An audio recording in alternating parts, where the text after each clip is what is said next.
গতকাল রাজ্যের মুখ্যমন্ত্রী বাজেট পেশ করেছেন, আর এই বাজেটে লক্ষ্মীর ভান্ডার থেকে শুরু করে একাধিক প্রকল্প সাধারণ মানুষের কাছে জনমুখী হয়ে উঠেছে, এমনটাই দাবি তৃণমূল কংগ্রেসের। আর এই বিষয়ে আজ রাতে পূর্ব মেদিনীপুর নিমতৌড়িতে তৃণমূল কংগ্রেসের জেলা দলীয় কার্যালয়ে একই সাংবাদিক বৈঠক করা হয়। এই সাংবাদিক বৈঠকে উপস্থিত ছিলেন তমলুক সাংগঠনিক জেলা তৃণমূল কংগ্রেসের সভাপতি সুজিত রায়, পটাশপুর বিধায়ক তথা জেলা পরিষদের সভাধিপতি উত্তম বারিক, তমলুক সাংগঠনিক জেলা তৃণমূল কংগ্রেস চেয়ারম্যান অসিত বন্দ্যোপাধ্যায়, এছাড়া ছিলেন জেলা পরিষদের নারী শিশু কর্মাধ্যক্ষ মামুনি জানা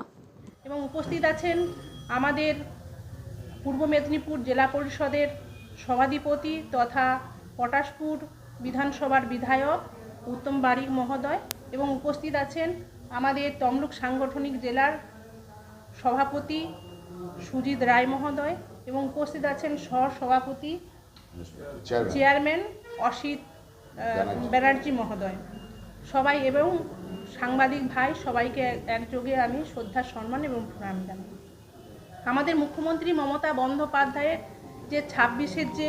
জনমুখী যে প্রকল্প, সেটা আমাদের যে দূরদর্শিতার দৃষ্টিভঙ্গিতে, যেখানে কেন্দ্র সরকার তাকে বঞ্চিত, আমাদের রাজ্যকে বঞ্চিত করেছেন, কিন্তু সেই জায়গায় আমাদের রাজ্যের মুখ্যমন্ত্রী মমতা বন্দ্যোপাধ্যায় তিনি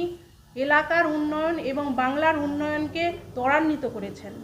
সেই জায়গায় আমাদের মুখ্যমন্ত্রীকে আবারও আমি ধন্যবাদ জানাই। এবং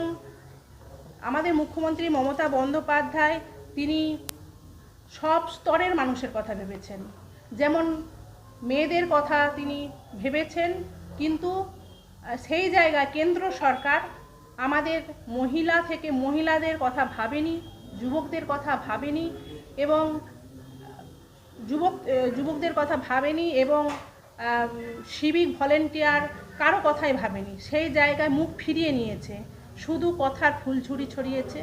কিন্তু সেই জায়গায় আমাদের মুখ্যমন্ত্রী মমতা বন্দ্যোপাধ্যায় তিনি তার বাজেটে,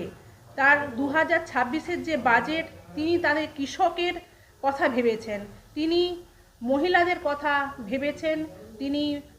এবং আমাদের যুবকদের কথা ভেবেছেন। সেই জায়গায় আমাদের প্রান্তিক যে মানুষের কথা ভেবেছেন। সেই জায়গায় আমাদের মুখ্যমন্ত্রী মমতা বন্দ্যোপাধ্যায় তিনি যারা ভূমিহীন কৃষক তাদের কথা ভেবেছেন, তিনি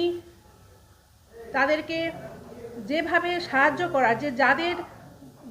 কঠোর পরিশ্রমে আমাদের সারা ভারতের মানুষের মুখে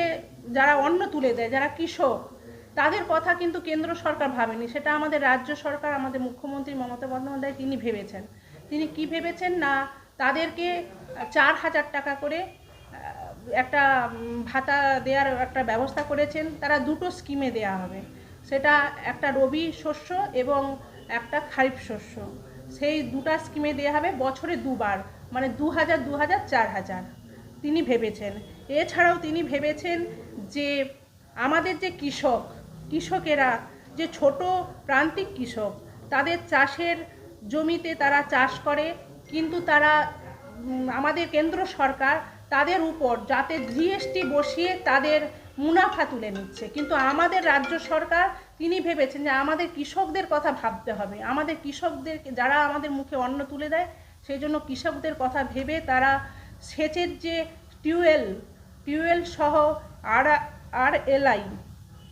স্কিমের মাধ্যমে সেচের যে আপনার যে ধরুন জলের যে কর, সেই করটা তিনি ফ্রি করে দিয়েছেন, মুকুব করে দিয়েছেন। এটা বাংলা এবং আমাদের কৃষকরা খুব উপকৃত হয়েছেন, এবং কৃষকদের মুখে তিনি হাসি ফুটিয়েছেন। এছাড়াও আপনারা জানেন যে আমাদের আশাকর্মী যারা, আচ্ছা ছেড়ে গেছি, যে আমাদের কেন্দ্র সরকার কিন্তু চাষিদের এই যে বিভিন্ন রকম যে ফসল তারা বিক্রি করবে, তার উপরে তারা জিএসটি বসিয়ে দিচ্ছে, যাতে কৃষকরা তাদের নিজের পায়ে না দাঁড়াতে পারে, সেই চেষ্টা করছেন। আর আমাদের মুখ্যমন্ত্রী মমতা বন্দ্যোপাধ্যায় তিনি কৃষকদের উপর একদম সব ফ্রি করে দিয়ে তারা দুটো যাতে পয়সা পায়, এবং কোটি কোটি টাকা তারা যাতে তারা আরও স্বনির্ভর হতে পারে, সেই চেষ্টা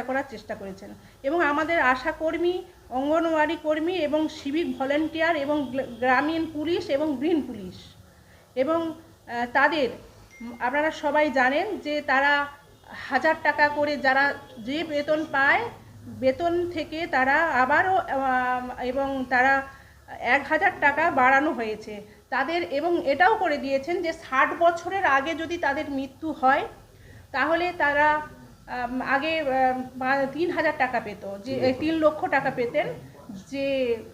তারা 60 বছরের আগে যদি কোনো দুর্ঘটনাজনিত কোনো অসুবিধাতে তারা যদি মারা যায় তারা 3 লক্ষ টাকা পেত, কিন্তু সেটা আমাদের মুখ্যমন্ত্রী মমতা বন্দ্যোপাধ্যায় তিনি আরও 2 লক্ষ টাকা বাড়িয়ে তারা 5 লক্ষ টাকা তার আত্মীয় বা পরিজনের হাতে তারা তুলে দিতে পারবেন, সেই ব্যবস্থা আমাদের মুখ্যমন্ত্রী মমতা বন্দ্যোপাধ্যায় তিনি করেছেন। এছাড়াও আশাকর্মীদের তাদের, আপনারা সবাই জানেন যে আমাদের আশাকর্মী যারা